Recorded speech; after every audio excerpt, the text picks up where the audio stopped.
So, an anonymous source brought this to my attention. This is a rare Twitter thread wherein Antifa is publicly discussing what just happened to them when they got their asses kicked in Portland. And they're discussing a bit about their inner workings in a way that you don't normally see out on Twitter. But in any case, first I'm going to read just this thread put together by Nocturnal Emotion, who is several paragraphs long, and then we'll get into some of the side conversations. So, yesterday, a few people went around telling groups that the whole block is going to Parkrose. When asked who made the decision, they just said it's about to go up on all the channels. When I said that we should make the decision collectively, I was told to fuck off. Other people asked how the hell we could get everyone over there. They said they didn't want the whole block to come. People pushed back and said that sounds really reckless and a bad idea. People looked at Twitter and folks seemed in agreement to stay the course and not walk into a trap. So I talked to some other groups and asked how they felt about it, and all had the same concerns. Logistics, bad strategy, don't know who those kids are, the chuds will get bored and will come downtown where we're prepared for them, not wanting people to make decisions for everyone. After it's like only 3 people decided we should all go out there and disingenuously told people the whole block was coming, so that people that went felt betrayed. They were outnumbered by chuds and went to attack anyway and got really fucking hurt, riling up the chuds, and we're lucky that no one died. The guy in the truck nearly did, and I hope he's okay. It was so irresponsible to bring people out under false pretenses and fucked up to dictate to people what to do without giving them all the information or letting people collectively make that decision. That's not anarchistic, that's swooping. I don't think they understand that this isn't a game. Yes, it's boring to wait for the fash to come to us, but putting people, including the community there, in active danger is not okay at all. It cost us. It might make things worse. So this kind of plays into what I said earlier, that, Antifa is not in any way, disciplined. They don't, and it looks like they're just trying to make their decisions strategically, in a non-linear fashion. So they want to have no hierarchy. And again, if you think that this system is going to work when you come up against an organized force, well, I guess you found out what happened, because the Proud Boys whipped your ass with some paintball guns. Anyway, a bit before shots went off, someone got on the mic and called everyone racist for not going out, saying that neighbors were begging people to go out. If that's true, that was never conveyed. Had the neighbors asked for help, we would have made it work. By that time, some of us got out there, chuds were already gone. Before the small crew went out earlier, chuds were fighting about coming downtown. Half would have ended up coming and the rest would have gone to Vancouver. But instead, they got their fix. We had a plan. A few people decided to do something else. And it was a really bad idea. Those of us who've been dealing with fash for years see how predictable they are, and we've learned lessons about when and where to fight and when we can't. There's a world where 30 of the strongest bruisers could take them, but this is not that world. I'm sincerely sorry for people that got injured and likely traumatized. I'm not blaming you. I do suggest pushing back when someone tells you to do something. Ask people around you what they think and make decisions as a group. Strategy and optics matter. Our lives matter. For the record, strategy of kind of coming to consensus about what you're doing in a conflict situation, it does matter, because doing this is just stupid. Anyway, the people who led folks into a shit show could have gone around saying, quote, "We have an idea. If anyone wants to talk and plan about it, meet over here," end quote. I guarantee a good number of people would. We might have decided to go out there with numbers and had success, or we might not, and people would have the info to make an informed and realistic decision for themselves. There's got to be trust. No one knew them. Fash had been talking about coming in block. The lack of desire for people to collectively decide what to do was a huge red flag. I don't think they're fash. I think they lack experience, which is fine. But if you don't have experience, you gotta listen to people who do sometimes. Not always. What happened was an obvious outcome, and it sucks that things could have happened differently with actual organization. Trust has to be built. We have to have a basis for trust beyond you're wearing all black. Look at this as an example of what happens when a small group of people make a decision for everyone without informed consent. Next time you're approached in this way, ask some questions. If someone brushes off questions about who's making decisions and that it's too late, going out on all channels, they are not trustworthy. Talk to people around you and make decisions together. Never just follow someone because they pretend to have authority. Take care of yourself and each other today. Check in with people. There's gonna be a lot of hard feelings and some are injured. Love, rage, and solidarity with all the anti-fascists and those fighting oppression across the world. And here's one reply. Not anarchistic, exactly. If you're causing more harm than good in an effort to reach your goals, you're being narcissistic. So here's some of the side conversations. This person says you were very lucky. And meanwhile, Dick Thunder says, from the videos I saw, about 40 of you guys got chased off and had your asses kicked by about 7 to 12 chuds. So these are more direct replies to the original thread, but this sounds like an excuse. That community and those people got hurt, not because people went around trying to get people to protect that community, but because, in fact, people did the opposite and didn't defend that area and instead let a small group fight off the fash alone. They think they're protecting the community. Okay. And the whole thing about everything needing to be collective and large-scale discussion is a bit silly, isn't it? Like the fash were there getting drunk and shit openly planning to attack civilians. I'd like to see some citations of that. At that point, it should just be, yo, fash moved, we ought to move, end of story. We all knew that day before it happened, though. It wasn't even immediate. People who went downtown decided to stay there collectively by not moving our event in the first place. We had the address hours before either of them started. As for people showing up there, and then they said, so collectively, it was decided not to defend the community then, and collectively what happened yesterday lands on the heads of the people there and not these 3 random people who went to go fight the fash. I get it, I've been on the ground, decisions are hard, but when a decision is made, own it. This thread sounds like somebody is trying to blame these others who tried to get people to move instead of saying, look, we wanted to defend downtown and not the community under attack. Here's why and here's what I think. He says in return, you're entitled to your opinions. There wasn't a collective decision made. That's the issue. If people decide to go do a thing, they are responsible for themselves. There were reasons for staying downtown and letting them come to us rather than starting something in the neighborhood. Here's my thing about that, though. When a decision isn't made, that's still in effect at least a decision. That philosophy is actually part of why I do what I do. I believe that if you choose not to fight fash, you choose to let them do what they want. Again, my opinion, I could be wrong.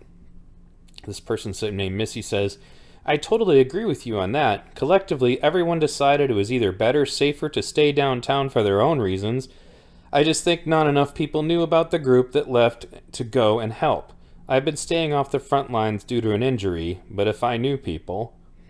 and then we have, nobody knew them, in quotes, feels kind of not chill, as if someone needs to do that type of attention to be valued. Visibility politics are fucked. Mostly agree with you, but also those folks did try to access the microphone, and many groups they said, or talked to said, yeah, let's go, then didn't show. Access the microphone. Wonder what that is. Bad moves all around, but I think a lot of us forget key AFA tenets. We go where they go. Exists for a reason. Also, plenty of people knew comrades trying to organize a larger exodus to 122nd. Many, many different circles of radicals in PDX. And then Nocturnal Emotion says, I hear you, but we had heard fash were going to be in block.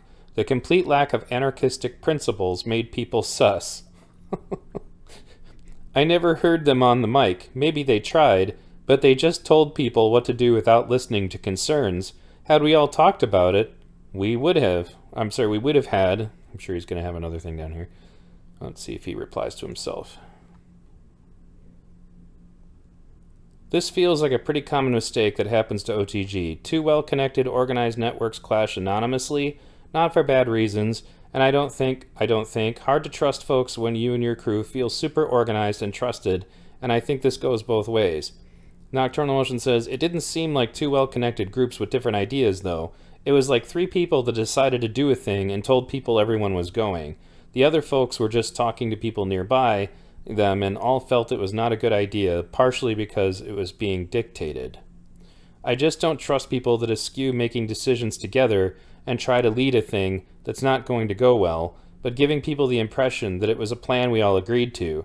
People can and should make their own decisions, just want them to be informed decisions. The possibility of more numbers out there and an exit plan. We're also not bruisers like old school AFA, and they weren't dealing with the same kind of publicity we are. The same strategy in a new context doesn't always work. And then, yeah, folks tried. Some with mic access said no, which was a bummer. I definitely agree that anarchist principles were misused and ignored all around, which sucks. I wonder what they think anarchist principles are in this situation. Anyway, totally. Had it been handled differently, we likely would have been able to go out in numbers. Not saying that staying back was 100% the right call, but that going out as a small group was doomed to fail.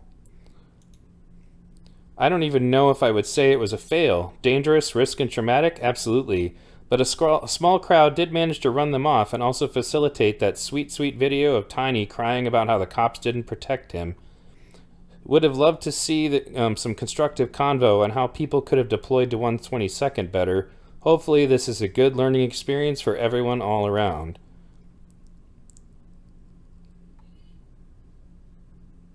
Another one here says, another leftist Cassandra says, thank you for putting this into words. And then Sammy the Bull says, I went under the pretenses that a much bigger group were coming. That also didn't even matter, because even when we got there, an even smaller group decided to forge ahead instead of waiting, so then people followed suit unprepared. Then they crossed 122nd without leaving off the other half behind. It was super dangerous on a busy road. I almost got hit by a car. All of it was dangerous, shooting fireworks at a gas station, then leading people back towards their vehicles, or where vehicles were, when some of us were screaming to head the opposite way. It could have been so much better. That said, most of who were bravely fought it out. That's not what I saw on video. With a fash under the pretenses there would be more support, and did the best with the situation they had, and even with some reckless mistakes, much dysfunction, lack of support, and lapses in communication. Damn, I'm sorry that it went that way, says Nocturnal Emotion. Glad y'all made it out. Okay, I absolutely don't blame you for going out there. I just wish it had been handled differently, so that there was backup support for y'all, informed consent on everyone's part. And Visa Super Soldier says, when they approached us and got a hesitant response, they said they'd try to gather all the block and work on a consensus. When we turned around, and a small handful of people were running to their cars and rolling out. We didn't follow because it looked like a poorly planned train wreck. Well, that's definitely how it turned out.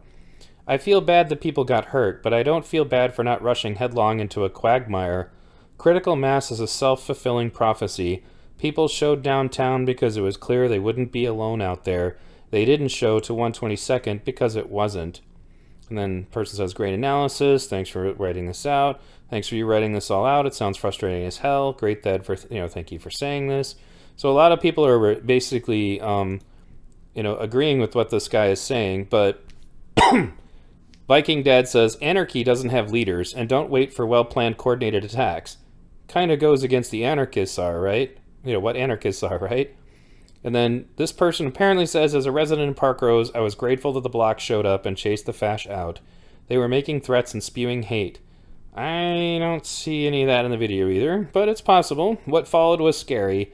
And that's not the block's fault. I hate the violence that happened to folks. Well, then why the hell are you supporting Antifa? It was also a relief that the stink boys were silenced. I didn't see any of that either. Then we have Anti-Fascist Action saying, there are Plan C and Sisters Uncut here who try to dictate where they go, so the people must follow. Fuck that. You go where the fash are, and think as how to circumvent the pigs by splitting, but then meet later so they cannot control where the crowd goes and defeat their kettle. And then people saying, you are fascists. Never doubt that agents and provocateurs, whether by state or otherwise, are entrenched and will push to make foolish decisions. They are scary and clever as fuck. I saw it multiple times throughout the early 2000s in SoCal. Terrible things happen to good people. That was definitely a thought, says Nocturnal Emotion, but someone recognized one of them, and I don't think that's the case. There's a lot of hotheads and reckless people around the left broadly, too. You think? Let's do this, chumps. Leroy Jenkins. Don't fall into their traps. So, I guess, like, I could go on reading these for a while, but I'll try to link this to you. I have no idea how long this will still be available because they don't normally get caught doing this. But kind of what you're looking at here is just the philosophy of Antifa is apparently anarchist principles applied to military action. And you can get away with that when there's, an actual, like, organized society out there to protect you when things go badly for you, but it doesn't work for any kind of extended conflict. And honestly, this looks to me like they make their decisions by basically, what they call consensus. They have some people who have access to microphones and some that don't. I don't even know what that means. I'm assuming that it has something to do with communication, obviously. But regardless, the big point here is that they got their butts kicked because apparently half of them decided to go where the Proud Boys were and half of them decided to stay, in downtown Portland where they said they were prepared. And since they've been operating out of there for a long time, you can imagine that they probably would be, but at the end of the day, if they were really serious about this, they should be able to confront anybody anywhere, and they're not,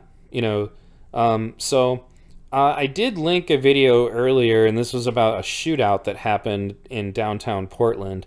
I should probably do my own video about it and credit the guy who made the original, but, apparently, like, there was a guy who was being shot at by multiple members of Antifa in downtown Portland on the same day.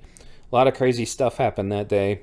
So, anyway, I wanted to just kind of give you guys this opportunity, because you don't often get to see what it looks like when Antifa is arguing with themselves, and again, anarchist principles. Whatever the hell those are supposed to be. I strongly feel that if they can't even organize to fight guys with paintball guns, again, their idea of abolish the police and we can just have an anarchist society, you're going to get your fucking asses kicked when real criminals show up, because they don't need to have committee meetings and consensus meetings about their movements. They go where they're told to go, and they're very good at it. Thanks for listening.